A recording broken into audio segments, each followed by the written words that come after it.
আমি মাতাল, তুমি বিড়িখোর, তুমি বিড়িখোর, আমি মাতাল, বিড়িখোর আর মাতাল।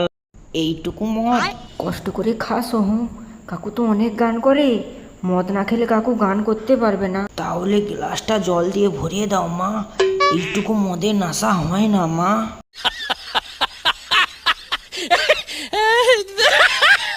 দীপ, এই নাও তোমার প্যাকটা। আমার বুকের ভেতরে যে তোকে মাতাল বানানোর আগুনটা চলছে, সেটা সেদিনই নিভবে যেদিন তুই একটা 750 বোতল একাই খেয়ে নিতে পারবি না। বল, একটা 750 বোতল একা খেতে পারবি না? বল, পারবি না একটা 750 বোতল একা তোমার মতো মাতাল কর দাদা। আর বৌদির মতো মাতাল করে বৌদি পেলে একটা 750 বোতল কেন, 7.5 বোতল খেতে পারবো।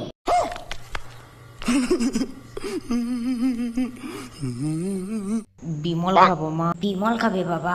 সত্যি সত্যি বিমল খাবো মা, কি মজা কি মজা। ডাক্তারবাবু বলেছে দিনে 2 বেলা করে বিমল খেতে। তুমি বসো, আমি জর্দা দিয়ে মাখিয়ে আনি। হ্যাঁ,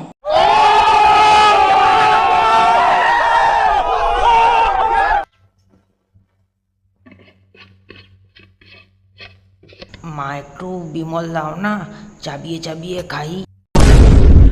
লুকিয়ে লুকিয়ে সোহমকে এখানে বিমল খাওয়ানো হচ্ছে। যেই না আমি সকালে হাঁক দিয়ে যাওয়ার সময় বলেছিলাম আমাকে একটা বিমল দাও তো, তখন বলেছিলে কোথায় পাবো। জ্বরে ও দুর্বল হয়ে পড়েছে, ডাক্তার বলেছে ওকে বিমল খেতে। নে টুনির মা, তুলে নে বিমল প্যাকেট।